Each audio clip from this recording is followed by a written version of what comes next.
Hey everybody, before we get started, we're going to acknowledge a few of our sponsors who, if it weren't for them, there would be no Indomitable Spirit podcast.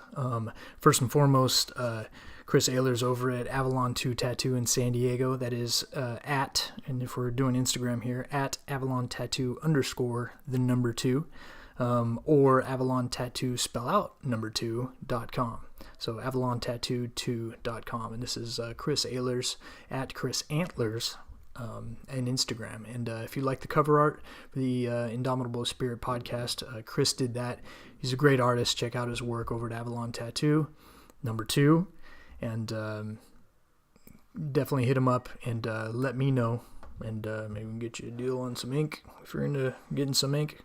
It's kind of funny, I don't have any tattoos, but I'm probably the only Marine you'll ever meet without any tattoos, but absolutely admire the work, and I'm a big fan of good work. So good for Chris. Check him out. All right. Also, victorygyms.com. If you listen to this podcast for any length of time, you'll know that I train jiu-jitsu over at Victory MMA over on Midway Street in San Diego there. But absolutely unbelievable place. I definitely checked around, visited a few gyms, a few world-class gyms, just as Victory is, but made my choice at Victory just because it was my style, it's my kind of people. They got Dean Lister, one of the absolute gods of jiu-jitsu, changed the whole game with leg locks, and spend a month in the community, and if you didn't know who Dean Lister was before then, you'll definitely know who he is after. He's actually an unbelievable coach. Not many people can say this, but I had him corner me at my last tournament. And I've met him and chatted with him a few times. One of the nicest guys you'll ever meet. But he was at my last tournament, and when I was up, he was available and came and cornered me, and just an absolutely amazing coach. Kind of had me like I was a joystick. Put that hand there, go there, do this, blah blah blah, and as long as we can listen to our coaches, and this is kind of what he said. He's like, yeah, you listen good, you listen well. So, if you can listen, we can definitely teach you. So being a white belt, that's definitely something motivating. As my journey continues, and so Victory MMA, and obviously Jocko Willink, another inspiration for starting my own podcast. These guys are there, available to talk to and get their expertise on a lot of things, and you don't find that in very many other places. And just another name to throw out there, and I actually haven't met him yet because I train at a different time, but Jeff Glover, another world-class jiu-jitsu player. So hey, this is the kind of people that you have access to and get trained by over at Victory MMA over in San Diego. So that is victorygyms.com or hashtag VictoryMMASD. Just an amazing gym. My new family, and one of the best decisions I've ever made to become a part of that family. And the prices are pretty good too, compared to a lot of the other gyms that claim to be the best of the best. Sometimes they're not, but we got world-class coaches, world-class names, and we don't have the price tag to go with it, which is very interesting. So, go hit them up if you're thinking about getting into jiu-jitsu or Muay Thai or boxing. We got Coach Palafox, the striking coach over there, also a world-class guy. Unbelievable. So check it out. Thirdly, audible.com. Hit me up for a link to get your first book for free. If you're a type of person that wants to read a little bit more, but maybe you don't have time, you're stuck in traffic for a half hour, an hour, on the way to work, way home from work. Hey, Audible literally changed my life. I used to read a lot, and then kind of time got away, especially once I, had my daughter, and I don't want to take that time away from her, putting my head into a book, and by the time she goes to bed, I'm tired. I don't feel like reading. So I do my reading in the car on the way to and from work. And subscription, you get a free trial if you hit me up. I'll give you the link. You get your first book free, but after that, I think it's $14.99 a month, and you get a free book with that. Plus, you can, get whatever books you want on top of that. But Most books you buy are going to be more than that just to start off with. So you get at least one free book per month, and you can do other ones on top of that if you feel the need. I usually go through about a book a month, and I'm listening to other podcasts and things like that as well. So that's what takes up my time. But anyways, yeah, thank you to these sponsors. They're awesome. Definitely check all three of them out. Again, victorygyms.com, audible.com, and Avalon Tattoo 2, the number 2 spelled out, .com. Again, that's Avalon Tattoo 2. And Chris, some great artwork over there. So, all right. Thank you very much, guys, and enjoy the show. All right, welcome everybody to the Indomitable Spirit podcast number 2, and the first videotaped one. So now you know what my ugly mug looks like if you don't already. But I know there's only 3 people listening to this, and 2 of them are my girlfriends. So yeah, one of them is probably Ryan, so he already knows what I look like. But so Ryan William Nohea Garcia, that's it. And he also has a podcast called the Onward to Anything podcast, which he's putting together right now. So look for that soon. And the author of the second verse to the ABCs, which we will be talking about today. Let me see if I can get this without the glare there. Yeah, so look for that one. It's on Amazon, right? Yeah. Yep. And we're going to talk about that book today, as well as resiliency for kids, kind of the anti-stroller thing.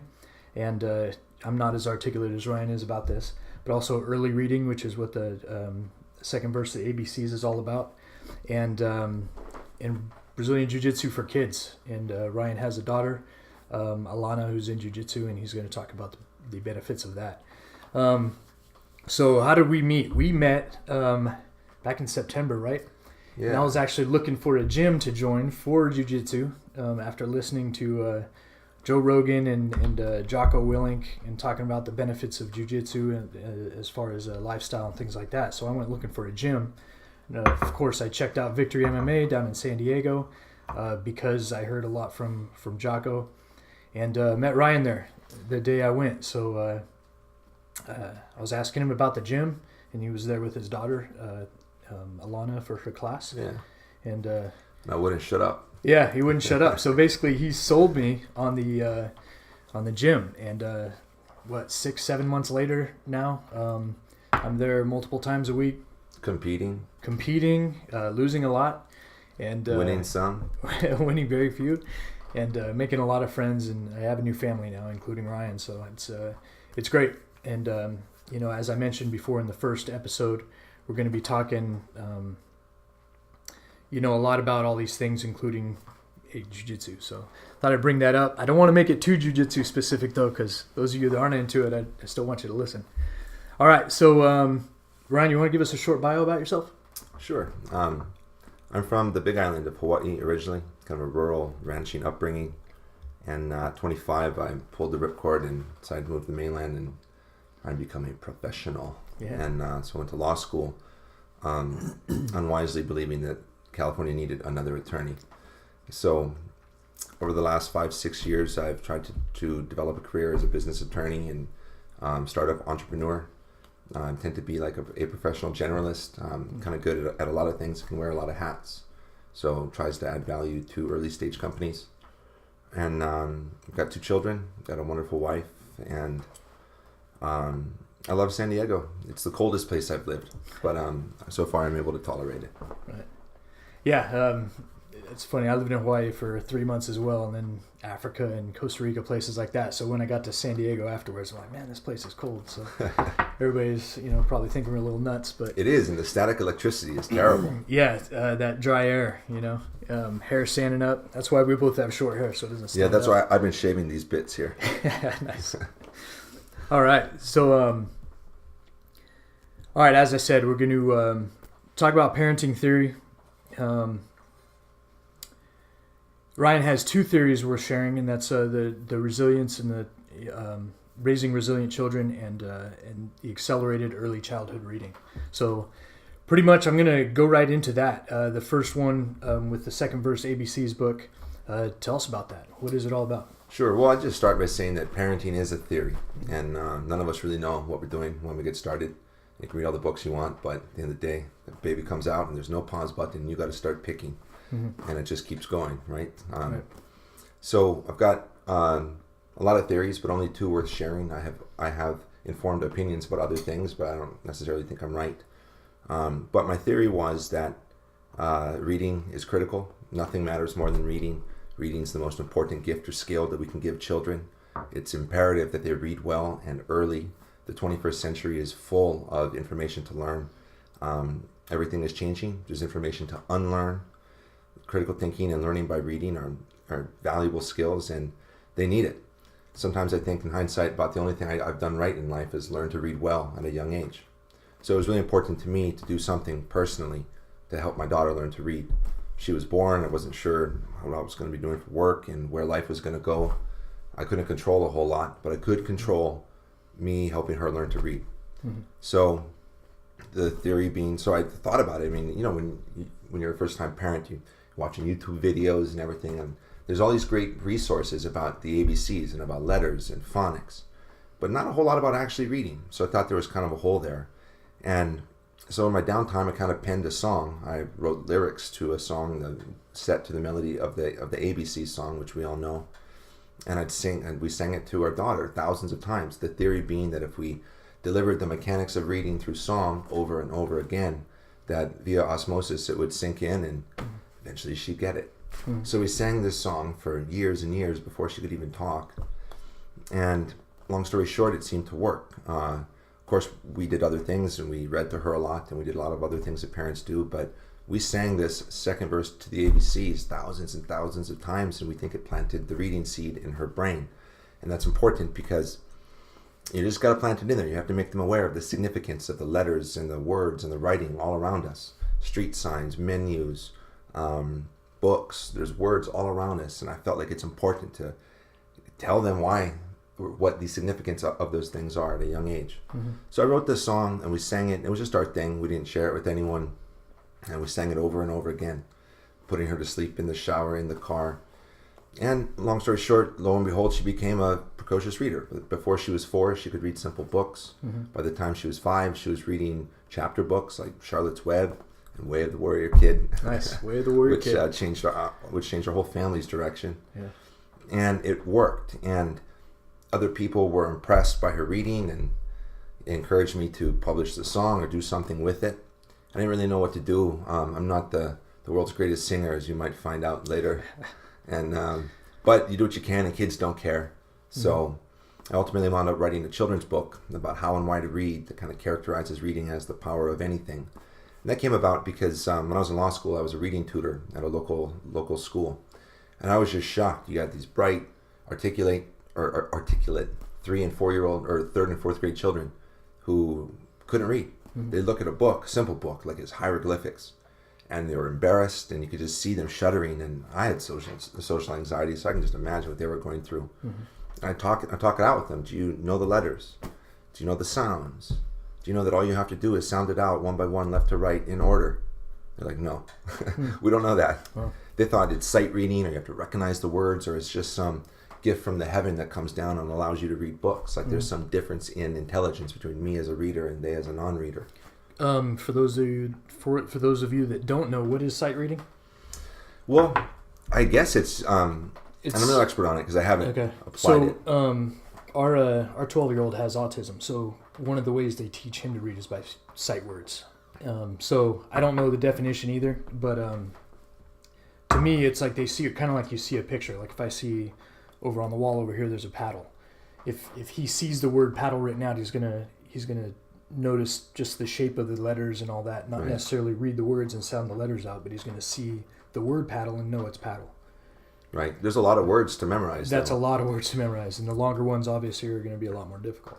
Yeah, I've got 3 nieces, and the youngest one, the school has really emphasized sight reading, and as I loosely understand it, it's because high-level readers at a certain age become sight readers because they've read so much that they recognize the words. They try and kind of shortcut other children to get to being readers by teaching them sight words. At least that's a criticism of it that I've read. So I don't know exactly, but I know that if you can sound out words, you can read any word. Yeah. And so that's what I tried to teach these kids when I was a tutor, and that always kind of stuck in my brain. And I learned some of the data about this quote-unquote reading gap. 80% of low-income children are below proficient in reading at 4th grade. that means they're 9 years old, almost 10 years old, and they can scarcely read, which means that they haven't learned by reading once in their life, and they don't have a love or a passion for learning by reading. And that's not good. So this reading gap's a problem. It's a disgrace. It's a stain on our country and on our culture. So doing something personally as a parent to make sure my child could read, wrote the song, sang the song, had hours and hours of conversations with her about reading, about the significance of it. And so when I wrote the book, I kind of distilled all of these conversations down between my daughter and myself about how and why to read into a book that hopefully can be a resource for other parents to teach reading and can help inspire children to read. So the second verse to the ABCs is a song, it's a book, and it's an early childhood literacy project. The project being a open source effort to try and spread the song as widely as the ABCs so that it becomes something that we all know and do, part of popular culture. So everyone knows the ABCs. Absolutely. And hoping everyone learns the second verse of the ABCs so they can sing it and share it with kids. All right. And we'll have not only a recording of the song as part of this podcast at the end. I'll make sure I attach that. But obviously all the information. Live, no problem. Yeah, I've got a guitar over there. Just gotta tune it maybe. Should have brought my ukulele. Oh yeah, that's right. Ukulele. All right. So wrote kids book. Okay. Leo's Pad. You mentioned this in your podcast. Again, the Onward to Anything podcast. Look for that. But you mentioned an app for kids because kids are on the screen nowadays. So tell us about Leo's app. Sure. Well, on my podcast, I submit my podcast quid promo quo. That means this promotion for that. The idea being that I'm going to bang the drum for people, products, ideas that I think can benefit us all, that I think are positive, and I'm promoting them for free just because I believe it's good. And I hope that in turn, via karma or some other means, it comes back to me somehow. So Leo's Pad is an app that I found, I don't know, when my daughter was maybe 2 or 3. Okay. It's a $25 app, which as far as apps go is pricey. Yeah. But it had good reviews, and it's the best 21st century learning tool that we ever came across.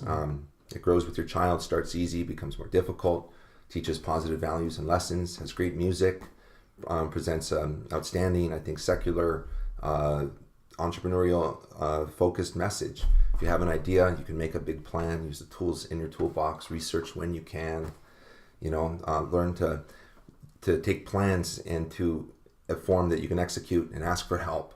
A lesson that I'm still learning. The earlier the better. Everybody has to learn that ask for help lesson sometimes. Yeah. So it's a great app, and for all the money they spent on that library downtown, $400 million or something, they could have bought all these kids an app and given them Leo's Pad, and with an iPad probably. Yeah, and they'd probably be better off. Really? Wow. But it's a great app, and I encourage any parent, if you have a child, if you have an app, or if you have an iPad, get it. Okay.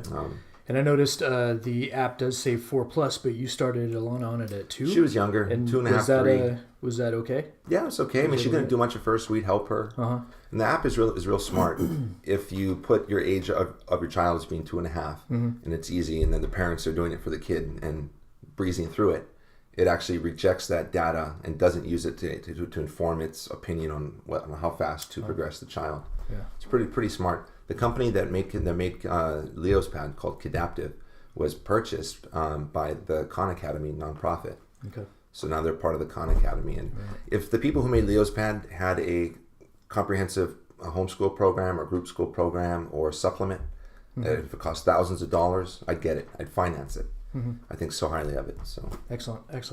I have another question, just kind of off topic, but this is because personally we're looking at Montessori school for our kid. It's the best. Yeah. Okay. So that's your opinion. But everyone says, yeah. Right. No, I believe the people that I respect as teachers, and they all say that Montessori style is amazing. It starts off every day with like a 3-hour uninterrupted period of self-learning, where kids are able to explore their own interests, use different resources, and I feel that that's a good start. Montessori's produced everyone from the founder of Google to P. Diddy to all kinds of people benefit from it. Interesting. I feel like it's crazy to expect everyone to learn the same thing at the same time. We're all different. We're all individuals. We all learn at different paces. We have different aptitudes, different interests, different home environments. Yeah. And just today, 8:30 math time. Everybody learn to divide. All age based. Yeah. It's just not. It's not going to work real well. Yeah, and it hasn't.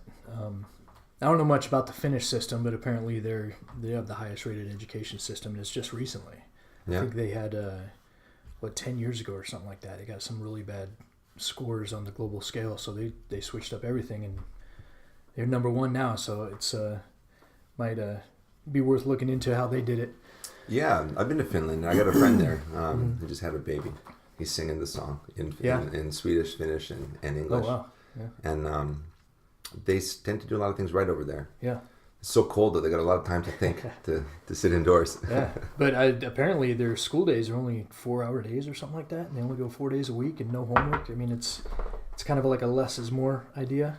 Yeah, well, they say, like I've read that boys only have 4 hours of total attention span in a day, and girls have more than that, which is one reason that girls do better in school until like high school or puberty. So I've read, and that makes sense to me. I mean, gosh, I can recall sitting in school just.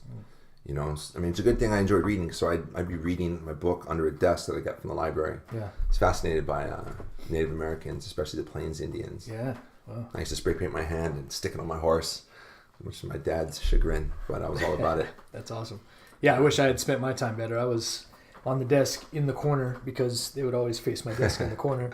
And instead of reading books about Native Americans, I'd be drawing something or, I don't know, something useless. But art is good. Expression is good. Art is good, yeah. You know, and anything that a child is engaged in, even apps. Like a lot of people, including Jocko, not real big on apps or TV time and YouTube and things. And there's a lot of wisdom behind that. But I feel like this being the 21st century, there being an awful lot of good content out there.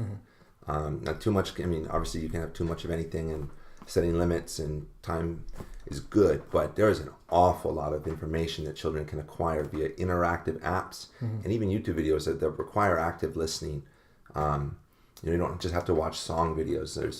There's a YouTube channel called It's Okay to Be Smart that just teaches, and it's 5, 6, 7 minute videos taught by a really smart guy. Explains complicated concepts. There's a number. TED Ed is another good YouTube channel. And you said that was learn a lot. Sorry, you said that was It's Okay to Be Smart. Is that YouTube channel? I think it's an NPR related kids resource. But there's a lot out there, and too much of anything isn't good. But I feel that the trade-off, or that you lose a lot if you don't expose your kids to that. And absolutely. I know apps help my children develop intuition and be engaged in something, and I think it can be a positive. Absolutely. And then the way the world's going with all the electronics and screens and things like that, if you're not familiar with that when it comes time to even apply to college or gain employment afterwards, if I know I see it already, and I have an advanced degree, but nothing in IT or electronics, and I see that as a weakness in my profession. Totally. I'm helpless. Right. And growing up, we're old enough where video games were new, and there was a lot of people who were, like, including my parents, anti-video. And they would call my friends if I was at a sleepover. Make sure Ryan doesn't play video games. Click, did you play video games? So I never got to play video games, really? And a lot of the and data shows in hindsight that a lot of the kids who played a lot of video games became engineers and coders, and they learned intuition, and they learned about algorithms and prediction, and they learned what software could do, and they wondered what else it could do. And because they just had a natural curiosity about how the game was made and what it took to do all that. And, they did better in STEAM or STEM, which is where the jobs are at these days. Absolutely. Everyone else is hustling gigs. That's us, man. All right. Well, do we have anything else that we want to cover as far as early learning, early reading, anything like that before we switch up to the resiliency? Yeah, I would say do anything you can, do everything you can. Prioritize teaching your child to read and love learning. It's vital human technology. It opens up the power to learn anything. If you can learn anything, you can do anything. That's the thesis of the book. Reading is the power of anything. And I believe that. Elon Musk was a guy who, tax subsidies aside, who was born, kicking and screaming, and he knew nothing. He read a lot of books, and that dude is going to Mars. Yep. Self-taught physics. Yeah. Yep. College dropout. Classic story. Yeah, absolutely. And you won't be a good self-educator if you don't love to read and love to learn by reading. And self-education was what matters. I've got more school than I wanted. And most of what I've learned, I learned on my own through self-education. Yeah, absolutely. Because then, 100% of the time you're learning something you're interested in. Yeah. So you get rid of all the fodder. So again, let's get this without the glare here. Second verse, ABCs. Find it on Amazon. I will provide all the links, and the hashtag is right here. Yeah, sing the song. If there's one takeaway that anyone has from today, I hope they just sing the song. Absolutely. If you meet a parent, kid struggling with reading, say, hey, there's this thing called the second verse of the ABCs, and at minimum, if he memorizes it, it will remind him of the mechanics of reading, which can't hurt. It cannot but help. And we'll throw the song in at the end too. So absolutely, we'll check it out. All right, so switching gears here. I wish we had a cool segue. It still involves kids, so it'll be our segue. But all right, so tell us about your trip to Fiji. Right. So 11 years ago, I'm living in Fiji for a few months on this little island. It's called Tribe Wanted was the project. We were developing an ecologically sustainable lodge, which wanted to be more like a glorified camping spot. Nice. Embedded within a Fijian tribe on a remote Fijian island up in northern Fiji with no electricity, and it was awesome. It was like going back in time for me in Hawaii, being a free diver and a spear fisherman and a surfer in Hawaii, and also being handy with tools raised on the ranch. Mm-hmm. I fit in like a hand in a glove in Fiji. I played the ukulele. I could spearfish. I could dive deep. Fijians thought I was awesome. That's right. He was a free diver too. Yep. It was great. And one Sunday after the church service, we're drinking kava in this big village celebration and talking with these women. And they're all asking me about Hawaii because I'm from Hawaii, and they know that Hawaii is tropical or it's Polynesian or it's Pacific, but they don't know too much about it. Internet really hadn't hit northern Fiji at this point, and it's crazy to think. What year was this? 2007. 2007. Okay. The iPod was the mind-blowing technology at the time. Mm-hmm. And so we're talking, they're asking me about Hawaii. Do you have skyscrapers? Do you have this? Do you have that? And I was like, yes. And do you have baby cars? I'm like, baby cars? Yeah, sure, strollers. Of course there's strollers. I'd never given a thought to a stroller. And the ladies laughed, and they thought it was hilarious, and they told me if there was one thing that they wouldn't want from Hawaii or from America, it was strollers. And me, I couldn't help but ask why. My sister just had a kid, so I figured she probably had a stroller. Mm-hmm. And the ladies gave me an earful about why not to use a stroller. And a couple of things stood out. One, it's good for the parents to carry the child a lot because it makes the parent stronger. And carrying the child a lot makes the child stronger. So one woman had pointed out that it's especially important for women to carry the baby after birth because it helps make them strong. Mm-hmm. It's a small thing, but your strength grows with it. Makes sense. And she says if you carry baby a lot, they have to learn to hang on. They're wind up acting like little monkeys. Exactly. If you carry baby a lot, you just can't carry it in the same position. Everybody knows you got to switch fireman by the ankle, throw it in the back carrier, something. Yeah. So that made sense. Another woman pointed out that it's a real special thing to carry children, and every parent knows that. That's a fact. Mm-hmm. Children grow extremely fast. They're extremely cute and sweet, and there's nothing like carrying your little infant or toddler. And then the third thing someone pointed out was the more you carry a child, the more you just have to put it down because you need two hands sometimes, mm-hmm. which is totally true. Mm-hmm. And the more you put it down, the more tummy time it gets. Mm-hmm. Not that the Fijians have such a lame term for it. They just call it going down or something. Crawl in the dirt. Yeah. So I come back from Fiji and I shoot my mouth with my sister and I tell her how I learned everything about strollers and she's doing it wrong parenting and she should get rid of strollers. My sister is a tough woman who represented herself in a divorce trial, who is a CrossFitter, marathoner, high school athlete. She beat pancreatitis. She's tough. Wow. She's passed pancreatic stones. She looks at me, rolls her eyes, and says, tell you what, you have a kid, or rather go find someone to have a kid for you. Raise it for 5 years, no strollers. Then tell me about strollers. Until then, shut your mouth. Mm-hmm. Which, fair enough. Coming from her. Oh, yeah. Right. So it became a running joke. Every time we'd see a stroller, oh, Ryan, that's not for you. That's your anti-stroller. She met my fiance. She says, he's anti-stroller. If you want a stroller, you got to get out now. Yeah. And so it became a joke. But because of this conversation at Fiji and because of this running joke, man, I noticed strollers everywhere I went for 6 years before kids. And I wasn't hostile to them. I just noticed. I said, what is it? We're in this beautiful sunny day in San Diego. What is it about today? Why could that child really not be walking? Should he not be walking? Perhaps not. If not, why? Who knows? Maybe he did a 5K yesterday and he's probably not though. Mm-hmm. So I just watched strollers and I'd see kids who are disengaged, slouching. I tried to calculate how many hours a child might spend slouched in a stroller. I noticed how, if they're in a stroller, they were less engaged at the zoo. Right. Constantly eating. and how quick children were to get in the stroller. They'd be playing, and the slightest fatigue, they'd crawl in. And you'd see parents just lugging these strollers, and, strollers are full of stuff because it's easy to bring a lot of stuff, so they wind up prepping. And nothing wrong with prepping, but don't mock preppers and then push a stroller full of stuff. Please. Yeah. So anyway, I noticed strollers, and I didn't want to eat a lot of crow from my sister about using strollers, to be honest. It's motivating. And what those Fijian women said made sense to me. And you should see how tough the kids in Fiji are. I mean, granted, life is much more difficult in Fiji than it is here, but these kids were tough, even by the standards of Hawaiian kids who were pretty tough. These Fijian kids were rugged. And here I am in a city, like most Americans. 80% of us live in cities, roughly speaking. I spend a lot of time in cars, a lot of time indoors, and an awful lot of time in strollers. So one of my theories was I'm not going to use strollers and see if that makes my children more physically resilient. It's going to give them better posture or make them stronger. So that was the theory, and I would put it into action. I've never pushed a stroller. Never gonna. I'd have to get injured to push a stroller.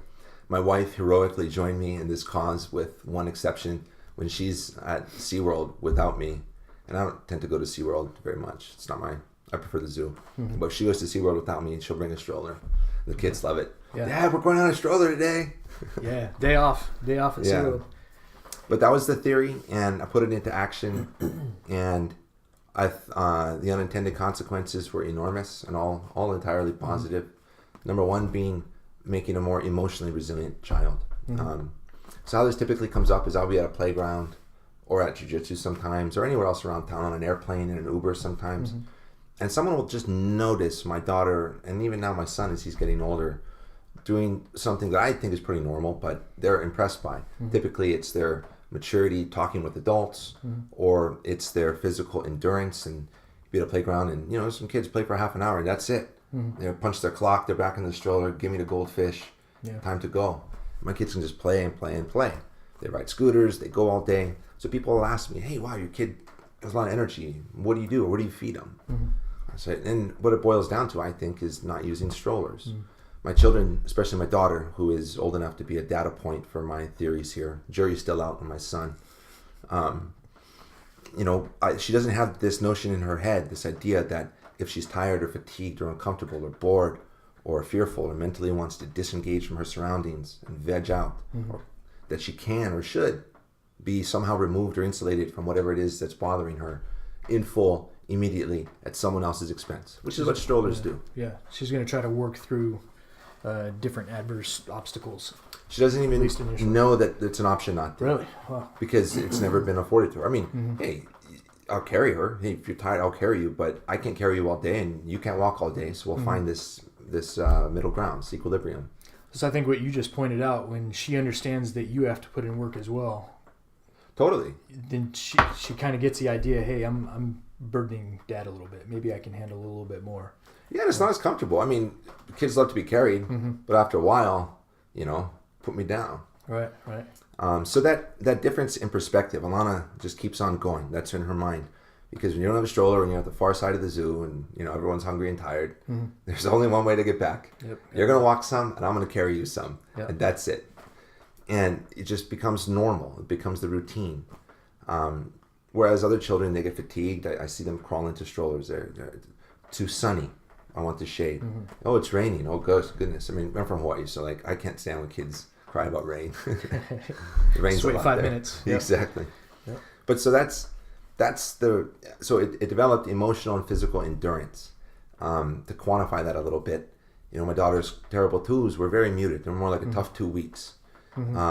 It's not a natural response when you're carrying them. Like, if you're carrying a child all the time, they're just not going to freak out as much as if they're not being carried, or if they're in a stroller, they're right here. Where are they going to go? There's no place they could go that's more comforting or more reassuring. I mean, your chest right here is your baby's happy place, and it is for years. Right. So do you think, as soon as a baby starts acting up, and my daughter is right at this age where she'll start to throw a little fit, I almost sometimes think, should I pick her up, or should I kind of let her work it out on her own first? Or what's your view on that? I mean, if if a child starts getting into that tough spot, pick her up immediately and. I don't know. That's kind situation of a balance, dependent. right? There is a balance, and again, I don't have any insight or wisdom on parenting as a whole. I would say in that case, just don't put it in a stroller. Yeah, just don't put it in the stroller. No, it's. But I don't know. There's times to let them suck it up. There's times to comfort them and reassure them. I tend to favor picking them up and talking to them and giving them information. Hey, the reason why this is happening, and hey, the reason why you're so tired is, or the reason why we need to do this. Like, just drown them in information. I mean, we believe we practice information-based parenting. We're doing the peaceful parenting things. We don't spank. It's not to say we're not firm. It's not to say that we let them walk into traffic. I don't take the peaceful parenting thing quite as far as some of the libertopians do. But we use words. We use logic. We don't tell our kids not to do something unless we have a rational basis that we can articulate on the spot. Right. Like one example, we're in a hotel room one time, and for whatever reason growing up, my parents and grandparents would never let us jump in the bed. So my daughter jumps on the bed and she's jumping, and my initial reaction, knee-jerk reaction without thinking, was to say no. Right. And I was about to say no, and I thought, why? We're renting it. They're going to replace it anyway. It's not ours. It's fun. She's 26 pounds. She's not going to hurt anything. Yeah. Go ahead, jump. Just watch out the corner of the nightstand. Right. So that's kind of how we do information-based parenting. So when you do give information or say no, they tend to trust that information. Yeah, arbitrary rules, kids are smart enough to realize they're arbitrary, and then they're less likely to follow them on a consistent basis. Yeah. That logic, I think, is key that you just mentioned. So I'm all for that. It's funny, it might have been the first time I met you, and you started getting on your stroller soapbox. I was practicing my material. But I was like, man, this guy's a little out there, but he's not. Indeed. He's no, not, I am. No, the funny it's thing an out there is, theory. Yeah, but you start thinking about it afterwards, and a lot of you may be thinking, yeah, what is this guy talking about? No stroller. Everybody uses strollers, so you have to. No, you don't have to. I don't think you don't have to. We bought. Okay, our family gift to us for my daughter was the best stroller you can buy. I mean, the thing was like over $1,000. It's ridiculous. Whoa. Yeah, and the whole family put in for it. And it's an amazing stroller. It does everything. It goes from bassing up, all the way. But ever since you said that, I haven't used it. And she grabs onto my little finger, and we walk everywhere. We walk from the car to across the parking lot, all through the stores, everything. She's walking the whole way. Yeah. And I let her go when she's in the store, and obviously not in the parking lot, and she's safe. Go mess around. Right. Look at all the cool stuff. And just don't knock over the wine bottles. Yeah, don't knock over the wine bottles. And obviously, you can't just let your kid, take off to the other side of the store. But, keep an eye on them from a distance. Make sure they're not getting anything that can hurt, but let them explore. But you'll find that you will be able to. Mm-hmm. One thing about putting them down is, and just to go back, like the strollers, my children have more mileage.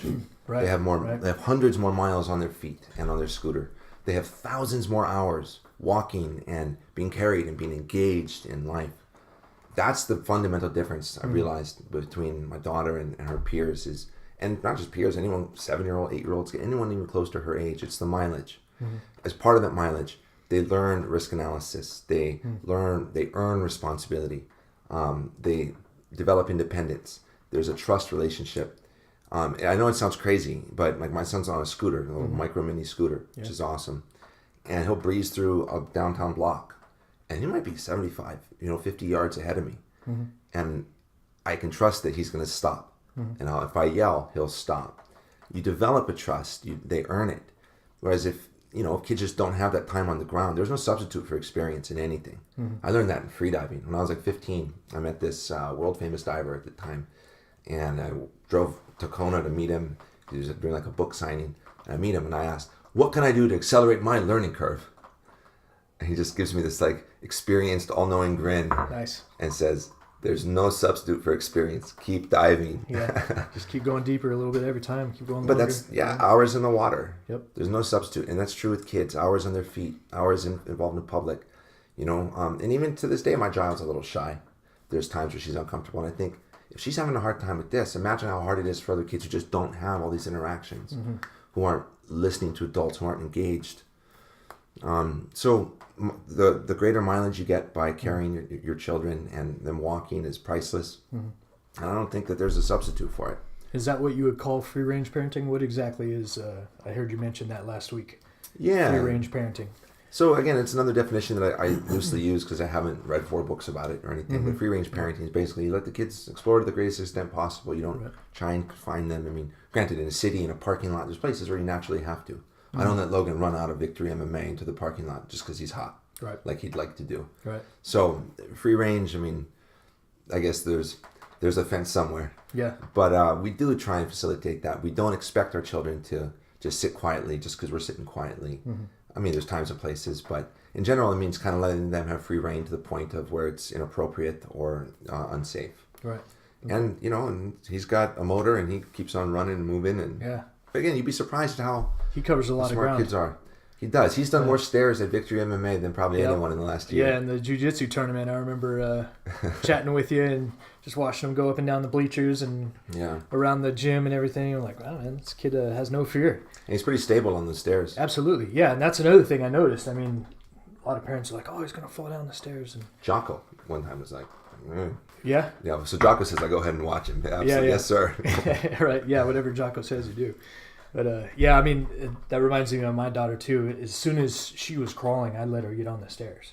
Good. And of course, I was behind her so she wouldn't fall, but she has never fallen on the stairs. Yeah. And the younger they do it, the better. Yeah. Because if they make mistakes when they're 16 pounds, it's going to be better than making it when they're 26 pounds. Right. And I try and keep this perspective in parenting that, I'm the product of an unbroken lineage of hundreds of thousands of years of people giving birth, raising children, giving birth, raising children. We all are. And under circumstances much more difficult than the developed world, much less San Diego. Absolutely. Humans, my theory is, are pretty tough, are pretty resilient, capable of a lot of things, and we can endure a lot. We have incredible endurance. That's our distinguishing feature as a species. So, yes, I'm sure we can get by without a stroller. It doesn't seem like rocket science to me, but it's so counterintuitive to other people because it's so much what we do, and then you see parents they put the kid in. It's 9:30 in the morning at the zoo. The kids want to get out. They want to run. Yeah. But it's not convenient. Parents aren't used to following them. They don't. They want to go this way. Kids want to go that way. So get in the stroller. We're going this way. And the kids get bored. They eat. They eat all the time. Yeah. Another thing. Just one other point. I'm trying to cover everything here before we move on, but no worries. Let's take the amusement park example again. Okay, so you got strollers all over the place. You got parking lots for strollers. Yeah. In front of the rides, but when there's a lot of people going, and you got forward and backward and people coming, and they don't necessarily follow the rules of the road, but you have strollers hitting the ankles and trying to make way for these strollers. Yeah, they're in traffic. It's a traffic jam. It's separated traffic. Yeah. And I step right over them, and I claim right away. I'm the pedestrian. You're the car. Yeah. Yep. Pedestrian has the right of way. That's But yeah, it's something I also never noticed until I started talking to you. I always just took it like, oh man, they have a stroller, that sucks. Let me move for them. Yeah. No. Yeah. No. If you have time to push your child about, you can wait for me. That's how I see it. And watch my ankles. Absolutely. Yeah. You ever been to Costco like the day before Thanksgiving or? Yeah, a real busy day, absolutely. And there's that one person who's just strolling through with just something in his hand. He doesn't have a cart. He's just cutting through. That's me. Yeah. Well, that's how life is without strollers. Yeah. And it does facilitate a very different lifestyle and pace. And you got compounding returns in their physical endurance. That's true. The more you carry them, the more you put them down. The more you put them down, the more they crawl and walk. The more they crawl and walk, the more they can crawl and walk. And the less you have to carry them. And every single day, they develop more endurance. So they're growing and growing and growing. Whereas I have to imagine with the stroller, at some point you kind of plateau. You get into a routine, you ride so much, I push so much. Children, I don't think you get that compounding growth. Right. But it not has only with effects. The kids, but with you too. How long does it take to take out a stroller, unfold it, put your gear on it, get the kid, put it in the stroller, do your thing, come back and do it all over again. That's got to be at least, 10 minutes after doing those things. And then how much time is that if you're going out 2-3 times a week? And how limiting is it? You have to go where there's pavement. That alone is reason enough not to use it. I love to cut across the grass. Yeah, absolutely. I don't know what it is in the mainland. People don't like to walk on grass. I know what it is with being a former Marine. You're not allowed on the grass. Oh, yeah? Okay. So it's like, get off my grass. So in Hawaii, you can walk on the grass. Absolutely. All right. Anything we missed on the child resiliency? Let's make sure we See, paying your dues. Did we cover all of paying your dues. Yeah, People always ask, is it hard? Yeah, it's hard. And I'm not a buff guy like this dude. Same. I wasn't doing CrossFit. In fact, I wasn't doing hardly any workout at all. Some push-ups and pull-ups here. So sometimes people think maybe I'm some big buff guy, so carrying the kid was easy vis-a-vis them. But I'm not. In fact, carrying my child became sort of a minimum baseline. Like, if I can't carry my kid through the wilds of Balboa Park in San Diego, then I need help. The wilds. I got to get my ass in the gym. I have to change my life if I can't carry my child. So that became kind of my physical baseline. And it made me stronger. I mean, say what you will, my son is 2 years and 3 months, and he's a 32-pound kettlebell, and he's dense. Yep. And then what you carry for snacks and food is different if you just have pockets. Like, by the time where you're running after your kids, even a diaper bag doesn't make sense. So I have a couple of jackets full of pockets, and I've got a system, so to speak, where different foods that I take. Soft-boiled eggs, that's what we carry around. I kind of pat them up. Well, medium-boiled, so the yolk is kind of runny. It's supposed to be healthier. Yeah, the longer you cook a yolk, the more nutrients get burned out of it. Right. I guess, something like that. So my son bites the top off and he eats the yolk like custard. And, really? Yeah. It's a little messy, but I'll take it for the health. Yeah. But so you wind up carrying different foods. It's not convenient for the kids to eat as often as they would, or at least as I see kids in strollers. You're walking. Sometimes you can eat as you walk, but little kids, they forget about it. So you eat in intervals, or you have greater space. So I feel like it's developed better eating habits for my kids. Again, unintentional, not something that I really focused on. I just noticed it over time. Yeah. And my daughter has friends who they are accustomed to every 15, 20 minutes to having a snack. They be at the playground. The dad's just got a bag of snacks. Yep. Healthy snacks, but just a bag. And every 20 minutes, let's eat. And I was like, can we just go play? Yeah. So that's one. But it makes you stronger. It makes you closer with your parent. In fact, I'd like to close on that one. I always thought I was doing it for them. It's to make them stronger. It's to make them more resilient. It's so that they have better posture. As it turns out, it developed emotional endurance, and the whole emotional component was something I didn't predict. But also, I was the biggest beneficiary. Carrying your child all the time makes you a better parent, makes you more closely connected. You never miss an opportunity to carry or care for your child. And they go like that. They're gone. Absolutely. We'll miss it. I miss carrying my little daughter. She's a little 5-year-old. She feels like an oak log. Yeah. Everything's a pummel. Yeah. It's not even fun. Yep. Yeah.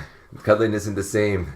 But carry your child, and you'll be grateful. Excellent. Yeah, that was a great closing on that.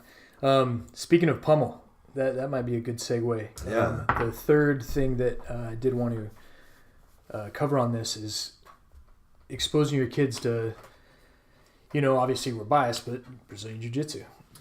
Yeah, and I wasn't biased. I was skeptical martial art. by then. Yeah. Okay. I was skeptical. So we met at Victory, and so is that September? I think September, October. Okay. Yep. Did I send you an article about my Yes. daughter? Okay, so it must have been October, because I published that in early October. I'll put a link to the article too. It's great. Yeah. And so growing up in Hawaii, UFC in the 90s, UFC 1 happened. Yeah. And everybody knew about jiu-jitsu. 1993. And so there'd be rumors here and there. Oh, watch out, so-and-so knows jiu-jitsu. Yeah. So it was like the black art. Like, look out, he's got the touch of death. And so I had some friends who trained jiu-jitsu. I wrestled in high school, and I liked wrestling. I wasn't very good at it. In fact, I scarcely understood it as a concept, but I did like it. I liked the individual component. Yeah, sounds familiar. I was kind of the same. I don't think I grasped like the entire, the why behind the wrestling. Yeah. So I wasn't including everything. And YouTube wasn't around as much. You couldn't just go watch wrestling videos. No, you had to go find a coach or somebody that was good enough to be able to teach you. Yeah, I never even saw a wrestling match until the first preseason match that we went to. That was me. And it was chaotic, and everyone's yelling, and I was like, what? Yeah. What are we doing? Right. Oh, this is what it is. And I wound up, flopping on the ground like a fish, going, oh, man, terrible. But so I wrestled, and I had an interest in grappling sports. And in college and after college, a lot of my friends did grappling. And they were doing it to try and be as tough as they acted, because quickly, as more people learned jiu-jitsu, you couldn't shoot your mouth as much without backing it up in Hawaii. So they would do that. And there was some drama. I remember my friends having drama, like, I went and trained somewhere else, and I got kicked out of my gym, and he won't give me my money back for this month. And what's up with that? And I wasn't going to not go surfing or freediving to go roll around with guys. So I didn't do it. And then in law school, I had a couple friends who started training at Victory, and I spent most of my time at a bar. They spent most of their time at Victory, and 10 years later, in fact, around October of last year, they became Dean Lister black belts. Wow. Yeah, Juan Bernardo. Okay. He like transformed his mind, body, and spirit in 10 years into being an indomitable warrior. And so life goals right there. Yeah, but I still wasn't into it. Still wasn't something that I thought I was interested in or needed or should do. And then listening to podcasts piqued my interest in it. Not just Rogan, because I'm a big fan of the UFC and MMA, so I knew about jiu-jitsu, but some of the Jocko, like I heard about Jocko on the Tim Ferriss podcast, like I'm sure a lot of other people did. Yeah. I was like, where have I heard that name before? And then I realized I'd probably seen him tagged in some of my friends' pictures on Facebook. So I was listening to his podcast, and the idea of doing jiu-jitsu as like personal discipline I started to realize I needed discipline, so maybe this would be a source of it.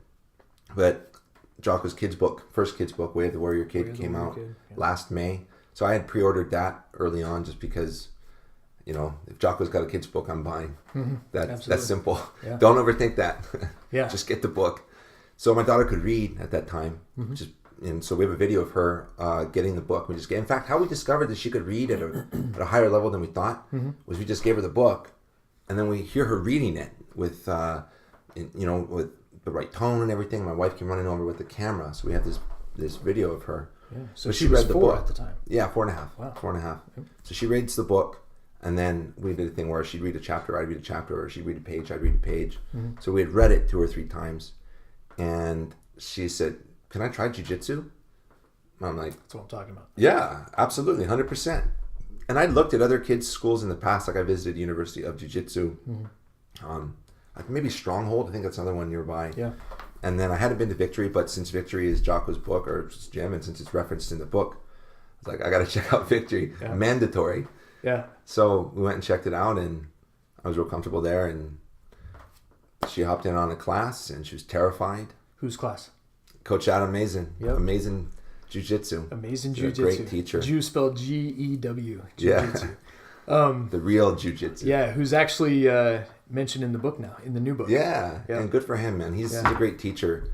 He, when there's 30 kids in the class, he runs it like a fine-tuned clock. When there's 2 kids in the class, he personalizes it down to their needs, their interests, and their kids are so lucky. It's high level, adult level instruction for those kids. And from what I've seen, he gives the kids leadership opportunities, right? Big time. Run, warm-ups, or maybe, I don't know, teach moves. I haven't demonstrate really moves. Yeah, okay. To help new children. It's been amazing. But my daughter hopped in on jiu-jitsu, and I had no intention for her to do competitions. In fact, I didn't want to be part of that whole competitive idea. Like, I've kind of felt growing up that team sports are a little overrated. That, especially as an adult, I look back, I wish I had done more individual pursuits and less team sports. It's definitely more difficult from my experiences being in individual sports. Yeah. You don't have any backup. Social anxiety is lousy for a quarterback. Yeah. It's like, let me tell you what, it's terrible. Yeah, they don't get any play. Yeah. No, I got the baseball cap. Yeah, right. But she started liking it, and she was just doing the little kids class, but she wanted to go more and more. Daddy, can we go to jiu-jitsu today? I was like, I think we should go to the playground. She's like, let's go to jiu-jitsu. Nice. So we kept going. Now we're going 3-4 days a week. And then Coach Adam was like, hey, she's doing really well. She's interested. She listens well. And she does everything that we say. So if she wants to do the older kids class where they do live jiu-jitsu, she can. So I was like, you want to try? And she's like, yes, but I'm scared. Like, well, you were scared the first time you tried jiu-jitsu. You might as well try this. So she jumps in on that class, and actually at first the big kids kind of vibed her. Like, who's this little runt? Yeah. Yeah. And but she caught up, and pretty soon she's competitive. I mean, she sent a couple of boys crying to the sidelines to their parents after choking them out. Yeah. And she's good at it. And now she's going 5 days a week, and then Saturday 6 days a week. And then she started doubling up on classes during the week when the little kids and the big kids class. Just imagine what you just said, a 5-year-old choking out somebody. 7, 8-year-olds.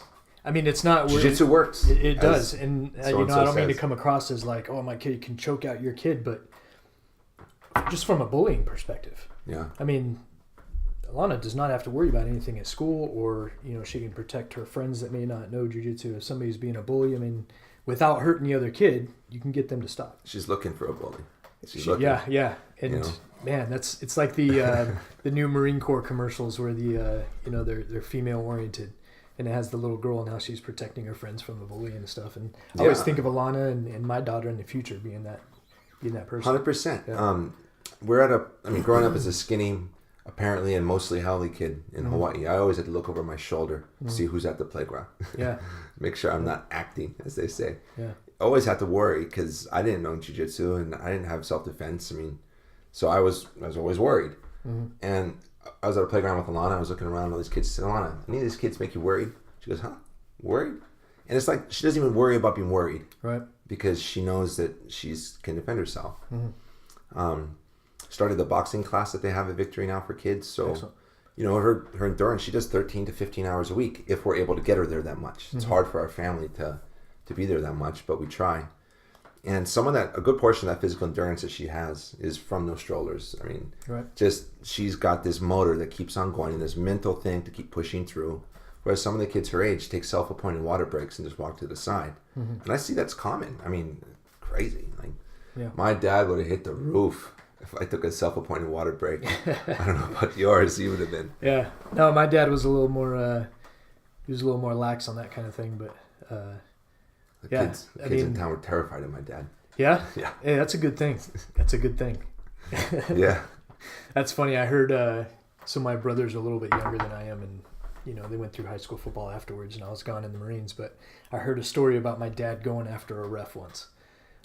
Yeah, I think my brother ended up getting injured. It might have been the year he broke his hip or something like that, but it was like a bad hit. And I don't know, the ref missed it, and apparently my dad has a switch, and yeah, he went after a ref. But I'm like, wow, I've never seen. I heard another story about that that involves my mom in a bar getting hit on by a guy. So apparently my dad has a switch because there's two stories, but you would never know. He's the most mild-mannered guy. Well, that's the ones you have to look out for. Yeah. Velvet hammers. Velvet hammers. I like that term. I've never heard that. Yeah, that's what they say about lawyers who are like someone's mellow and real soft and kind, and then just whacks you over the head. Yeah. Is that Theodore Roosevelt? Walk softly and carry a big stick. Then? Yeah, it's good advice. Absolutely. But so the whole way of the warrior thing, my daughter has internalized it, and she's living it. When she, even in his new book, the second book, Mark's Mission, there's a kid who's being mean to him, calling him names, and Uncle Jake suggests the response of, why don't you gather intel about him, figure out why he's acting this way, see if you can help him. Take the opportunity to lead him rather than just being angry at him or calling him names back.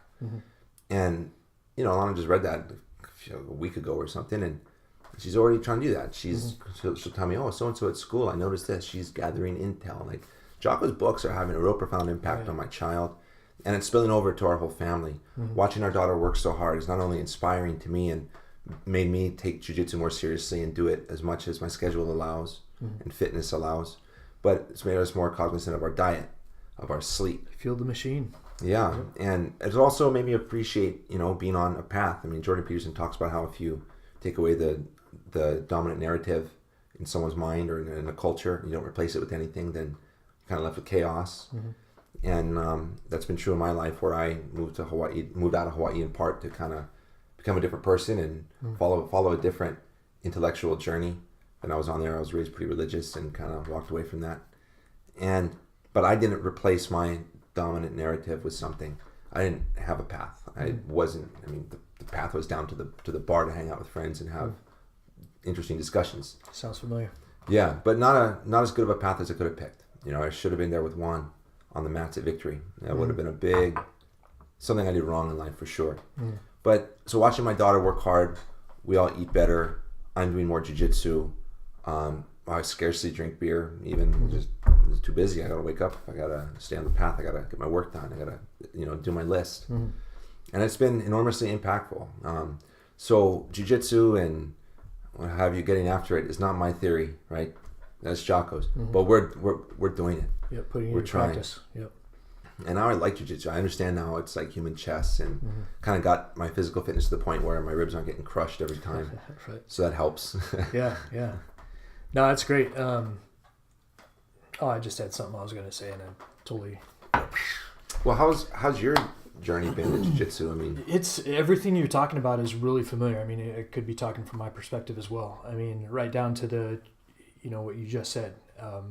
I rarely even want to go have a beer with friends. I get invited out a lot, with friends that I love to death that I haven't seen in a while.